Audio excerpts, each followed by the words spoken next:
Since 1948, the Met Gala has evolved from a charity event into one of the world's biggest stages for symbolic display.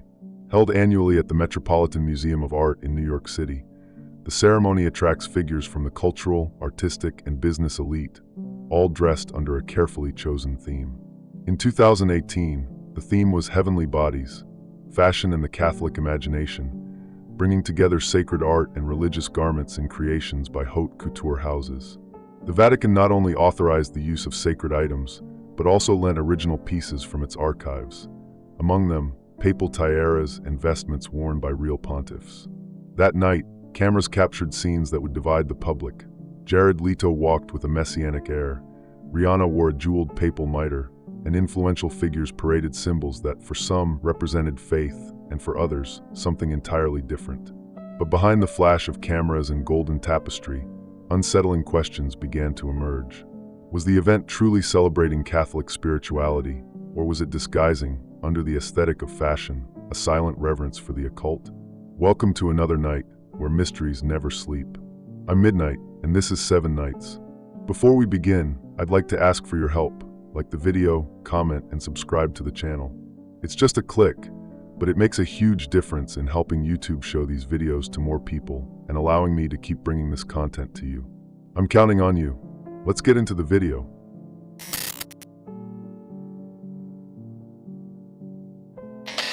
There's something about the 2018 Met Gala that few people noticed. The theme was Heavenly Bodies, Fashion, and the Catholic Imagination. An elegant title, yes. But what really drew attention was who officially decided to support the event, the Vatican itself. And it wasn't just a symbolic participation. The Catholic Church sent over 40 sacred artifacts, some of them never before displayed outside Italy, directly from its archives for an exhibition alongside haute couture dresses and celebrities. It might seem like just an artistic collaboration, but when you see a papal tiara encrusted with emeralds being displayed in the same room, where Rihanna appears dressed as the Pope and Jared Leto embodies a stylized version of Jesus, the question starts to arise. What was really going on there?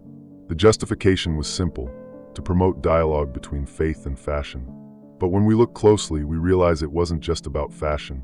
It wasn't just about art. It was about symbols. And symbols carry weight. They have history, they have purpose.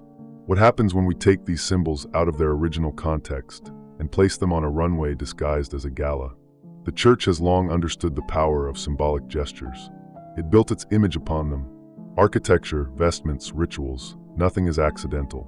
So why, now of all times, would it have lent its sacred treasures to an event so rich in aesthetics and yet so distant from traditional spirituality? Looking at the exhibition, the focus wasn't on faith, it was on power. On crowns, mitres, golden capes, everything that represents authority. There was no celebration of sacrifice, humility, or the mysticism of faith. What was highlighted was the luxury and theatricality of high religious office. Why choose this particular slice? And that brings us to a delicate issue. The Met Gala is watched worldwide, and that year, it turned sacred symbols into part of the spectacle. Was that just creative license? Or was it a subtle yet effective way to weaken the spiritual weight of these symbols before millions of eyes? There's an ancient practice called desecration. It appears in many occult traditions. It's when you take something sacred, strip it of its original meaning, and reintroduce it as an aesthetic object. Little by little, that symbol loses its spiritual function and becomes just a pretty image. Have you seen this happening around you? And what's most interesting, this wasn't accidental. The exhibition was set up like an almost ritualistic environment. Strategic lighting, dark corridors, intense soundtracks. It was more than a fashion gallery, it was a performance.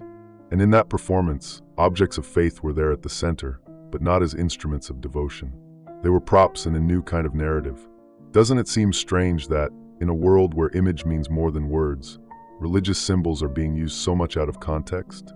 Crosses, halos, liturgical garments, they're showing up more and more. But why? Is it just a passing trend, or is there something deeper behind it? When the Vatican joins an event like this, it's not just lending objects. It's lending legitimacy, and that changes everything.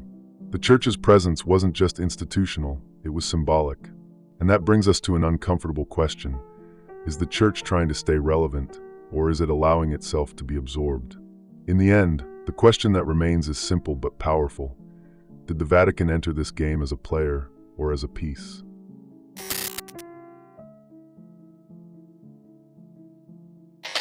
Anyone who looks at the Met Gala and sees only fashion might be missing the main point. That red carpet isn't just a parade of luxurious outfits. It's a kind of contemporary altar. Every look is meticulously planned. Every accessory carries a symbol. And in 2018, with the theme focused on the Catholic imagination, this became even more evident. But were we really just watching a celebration of art? Or was there a ritualistic performance disguised as a gala? Think about it. Why that year did so many celebrities choose outfits that mimicked religious figures? And not subtly, tiaras resembling halos, pontifical crowns, dresses simulating sacred icons, embroidered with saints and direct references to devotional imagery. But the most curious part wasn't what was being worn. It was how. The posture, the gaze, the walk. Everything seemed to follow a certain theatricality, as if each person were playing a role in a silent ritual. Fashion in itself has always had a symbolic side, but here it went beyond aesthetics. It's as if the clothes were part of a modern liturgy, a public performance with specific visual codes. And within that code, ancient symbols were being redefined, often with no context at all. But do symbols lose power just because they're used out of context? Or is that precisely when they become most dangerous? In occult traditions, clothing has a ritualistic function. In many esoteric orders, the garments worn during a rite are as important as the ceremony itself. Because the vestments carry intention, they prepare the body, they amplify the message. And at the 2018 Met Gala, all of that was present. The lighting, the soundtrack, the symbols, the gestures. Are we talking about fashion or a symbolic ritual performed before millions of people? Jared Leto, for example, appeared in a white tunic with a stylized crown of thorns, evoking a modern representation of Christ. The way he walked, looked at photographers, raised his arms, nothing seemed random. It was almost performative. Rihanna appeared as a fashion pope, with mitre, cape, cross, and precious stones. But was that just provocation? Or the staging of a new symbolic hierarchy, where the religious figure is replaced by the media figure? And that raises an uncomfortable question. Who decides what is mere aesthetics and what is active symbolism? Because for many people, these clothes are just creative looks. But when you see the same symbols that were used for centuries in spiritual rituals being paraded with glamour, sensuality, and theatricality, something changes. Or should change. Are we being conditioned to see the sacred as spectacle? This visual appropriation, which blends religion, art, and sensuality, isn't new. But it's more blatant now. Interestingly, it follows a pattern: inversion, exaggeration, displacement. Elements once reserved for worship and introspection now appear amid camera flashes and celebrations of vanity. Doesn't that turn the environment into something resembling a ritualistic stage? It's important to remember, in many ancient spiritual traditions, clothing wasn't just ornamentation. It was a tool. The Egyptians, the Celts, the Essenes all believed that what you wear shapes your energetic field. Could it be that, in the 21st century, this knowledge is being repurposed on another level? Not religious, but symbolic and media-driven? And here comes a delicate point. Do the celebrities wearing these outfits understand what they're putting on? Or are they simply following an invisible script, written by stylists and image makers who know exactly what kind of impact it generates? When an ordinary person sees a celebrity wearing sacred symbols as if they were luxury accessories, what do they take away from that? The Met Gala is an event where the boundaries between personal and collective dissolve. What begins as an individual choice becomes a public image, multiplied across millions of screens. And that repetition creates an effect, a visual conditioning. Slowly, what was once reserved for the sacred becomes a pop icon. But what if this isn't just a consequence, but an intention? If the clothes worn there do in fact have symbolic impact, and all signs point to yes, then the Met Gala isn't just a fashion show. It's a ritual field, a place where sacred symbols are manipulated before a global audience. And the question that remains is, who is conducting this ritual, and for what purpose?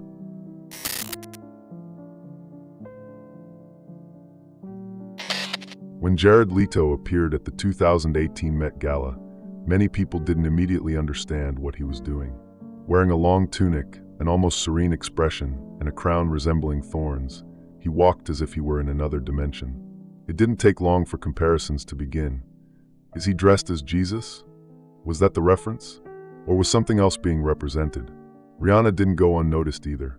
Wearing a papal mitre encrusted with crystals and a white cape embroidered with crosses, she looked like a figure of absolute power. But the gaze, the pose, the way she moved in front of the cameras, it wasn't just about fashion. It was as if she were channeling a force. And it wasn't the first time this had happened with her. Have you noticed how often Rihanna appears at events wearing strong spiritual symbols? Coincidence? Style? Or a pattern? We need to remember that in the entertainment world, image is everything. Nothing is used by accident. Every piece, every gesture, every expression, everything is thought out, rehearsed, strategically constructed. So when someone like Leto visually embodies a messianic archetype, it's not just aesthetic provocation. It's symbolic invocation. He places himself in the role of Christ, not with reverence, but with dominance. And that completely changes the interpretation of the scene. In Christian tradition, Christ represents sacrifice, humility, and surrender. But at the Met Gala, the image was redefined. Now it's power, aesthetics, and presence. And when a celebrity assumes that visual naturally, and the public applauds, what is being rewritten within the collective culture? Are we exchanging spiritual archetypes for media versions? And the figure of the religious pop star didn't stop with Leto or Rihanna.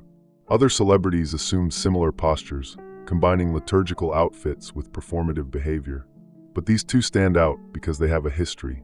Leto has portrayed mystical figures in film, has a guru-like aesthetic, and is often photographed with esoteric symbols. Rihanna, in turn, has worn crucifixes, posed like an Egyptian goddess, sat on golden thrones, and released music videos with heavy symbolic content tied to themes like possession, divinity, and sacrifice. The question is, when these public figures adopt this imagery, what is being activated in the collective unconscious? Celebrities are the new gods of the image era, and when they adopt religious symbols, they don't just represent, they embody. Even unconsciously, this affects how the public understands and feels the sacred. In ancient cultures, spiritual figures dressed in specific ways for rituals because they believed the clothing acted as a channel, a preparation for contact with the divine. Could it be that today, on the media stage, this principle is being reproduced, but inverted? Are these figures channeling something, but not necessarily spiritual in the traditional sense? Many stylists know exactly what they're doing. They study symbols, mythology, occultism. This isn't a secret. And when they design an outfit like Rihanna's or Leto's, they're not just creating a beautiful look, they're activating an archetype, placing that public figure at the center of a visual narrative loaded with centuries of symbolic weight. And when that image is repeated across millions of screens, shared, commented on, idolized, it becomes a new pattern, a new symbol. The sacred is replaced by the aesthetic. The spiritual is swallowed by the spectacle. But does the audience realize what's being transferred there? Or do they only see the surface? Maybe the real move is exactly that, to use spectacle to redefine the symbol, and to do it through figures the world admires. Celebrities who don't need to explain anything, just show up, perform, let the image do the work. And from that, a new collective relationship is formed with what was once untouchable. In the end, the lingering question is simple but unsettling. Were Jared Leto and Rihanna merely dressed up, or were they embodying something? Something that can't be explained with words, but that everyone felt when they looked?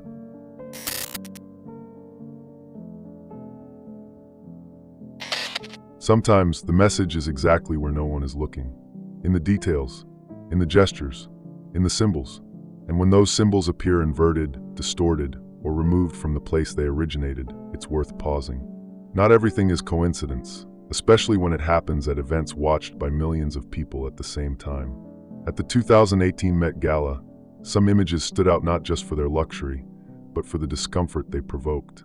Upside-down crosses, papal crowns with exaggerated spikes, dresses featuring images of saints reinterpreted in sensual, sometimes unrecognizable ways. The official idea was to honor the Catholic imagination, but many of these elements seemed deliberately disfigured. And when sacred symbols are used like that, what's really being communicated? The practice of symbolic inversion is ancient. In various occult rituals, inverting a symbol is more than mere provocation. It's a way to challenge, neutralize, or even reverse the spiritual power that the symbol represents. And this doesn't come from pop culture. It comes from grimoires, esoteric sects, movements that use the sacred as a tool of symbolic manipulation. When a cross appears upside down, for example, its meaning changes entirely. Of course, some will say it's all just interpretation, that every artist has the freedom to express what they want. But repetition raises eyebrows. Why do so many representations follow the same pattern of distortion? Why does the dominant aesthetic lean so heavily into visual provocation? Is it really just about aesthetics? And here's something curious. This kind of inversion doesn't happen with other religious symbols. You don't often see a Buddha figure used on a revealing dress, or an Islamic image turned into a fashion print. But with Christianity, especially Catholicism, it keeps happening. Again and again. Is this artistic freedom, or a specific pattern of deconstruction? When a symbol is repeated outside its context, it doesn't just lose meaning, it gains a new one. And in that new meaning, whoever controls the image also controls the narrative. The cross no longer represents redemption or faith. It represents power, visual impact, shock. But when that's presented as art, who dares to question it? There's a fine line between homage and mockery. And at the 2018 Met Gala, that line was crossed several times with glamour. The poses resembled classical paintings, but the expressions were cold, distant, almost defiant. It was as if that liturgical attire had been emptied of faith and filled with a new intention. That's where the concept of symbolic blasphemy comes in. We're not talking about direct speech, but image. Blasphemy, in this case, isn't an explicit offense. It's a symbolic reconstruction that turns the sacred into something aesthetic, sensual, disposable. And when that happens in front of millions of viewers, the impact is not small. We can't ignore the fact that many designers study religious iconography deeply. They know what they're doing, and they know how to provoke. But the question remains, when this visual language becomes constant, is it still art? Or does it become a kind of silent, symbolic, but extremely effective indoctrination? And the public often consumes this image without filtering. They see it, share it, find it beautiful, striking. But they rarely ask themselves, what does this represent? What is the intention behind it? And what if the goal isn't to offend, but to slowly reprogram the meaning of these symbols? The truth is, in a world dominated by image and performance, symbols hold more power than ever. And those who control the symbols control the narrative.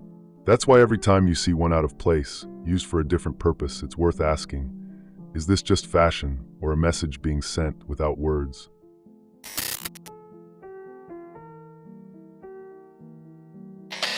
Have you ever stopped to notice the themes the Met Gala chooses year after year? No matter the official title, there's almost always a spiritual, esoteric, or even occult layer behind the aesthetic. And when this repeats so often, it can't be ignored.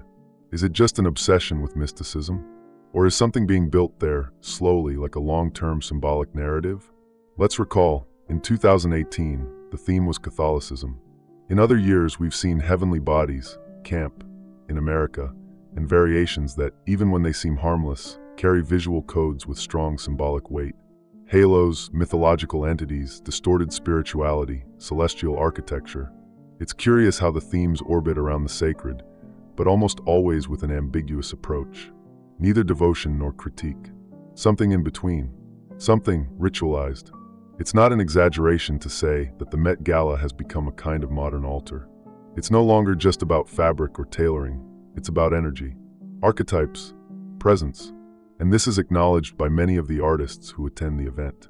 They say they want to embody bigger ideas, to be visual messengers. So what exactly is being transmitted? And why is high fashion so interested in this aesthetic that flirts with both the divine and the dark? Is it purely for visual impact?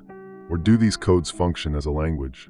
A language that needs no subtitles but activates something, even if we don't realize it. The truth is, religious, spiritual, and occult symbols carry deep meaning, even for those who don't understand them rationally.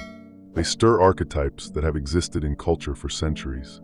A golden halo, a cross, an eye, a winged figure, all of this communicates, even in silence. And fashion knows that. It uses that.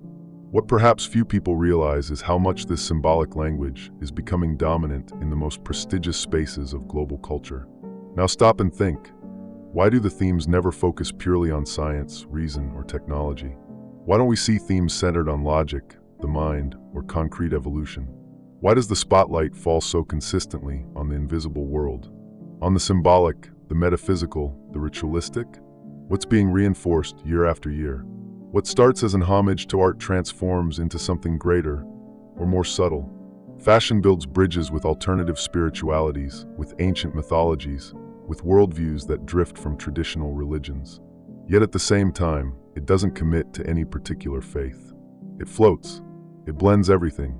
It blends so much that sometimes the message turns to smoke, and only the sensation remains.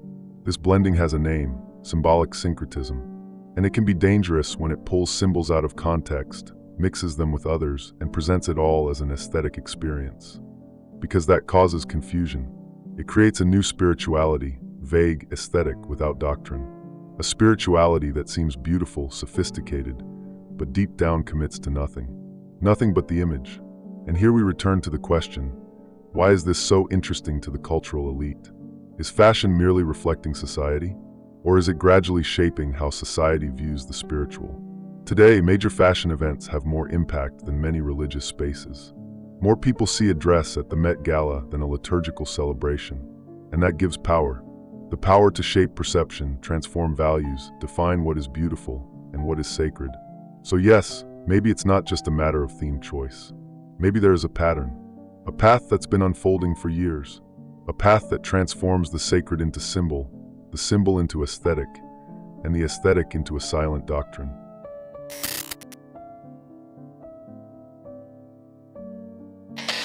These days, when a celebrity walks onto the Met Gala red carpet, they don't just look like an artist, they look like an entity.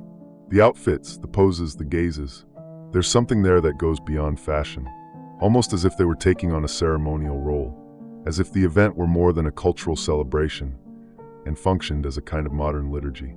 Have you noticed? What once belonged to temples and altars now seems to have migrated to another kind of space, the space of public image, of symbolic performance. It's not an exaggeration to say that some celebrities today occupy the same symbolic space that spiritual leaders held in the past. They dictate behavior, influence decisions, shape what people believe about the world, not through sermons, but through image. And this brings up an idea that might seem bold, but makes sense when we connect the dots. Could we be witnessing a kind of new priesthood? A priesthood that doesn't present itself with Bibles, incense, or dogma, but with jewels, haute couture, and millions of followers? That doesn't lead mass, but global events filled with aesthetics and ritualistic symbols? If that sounds strange, just look at the structure. There are dress codes. There is a sacred space, the museum. There is a silent audience watching. And there is an elite that presents itself as interpreter of something greater. But unlike the priests of old who served a divinity, these seem to serve something else: the image, the impact, the symbolic power. This visual priesthood operates through repetition. Repetition of archetypes, of ancient symbols placed in new contexts. And when these symbols are used by figures with global influence, they become reactivated, even if on a different frequency. It's symbolic reprogramming, done through aesthetics, not words. And who's behind these symbolic choices? Designers, creative directors, curators. Figures who often have more power over the collective imagination than politicians or religious leaders. And these creators don't hide their references. Many deeply study mysticism, the history of religions, alchemy, Kabbalah, ancient rituals. They know exactly what they're doing. This transforms the Met Gala and similar events into a kind of aesthetic mass, where the new priests don't speak with their mouths, but with their clothing, where the altar is the body itself, and the message isn't spoken, it's absorbed, silently, collectively, globally. That's why every outfit choice carries more than fabric and gemstones.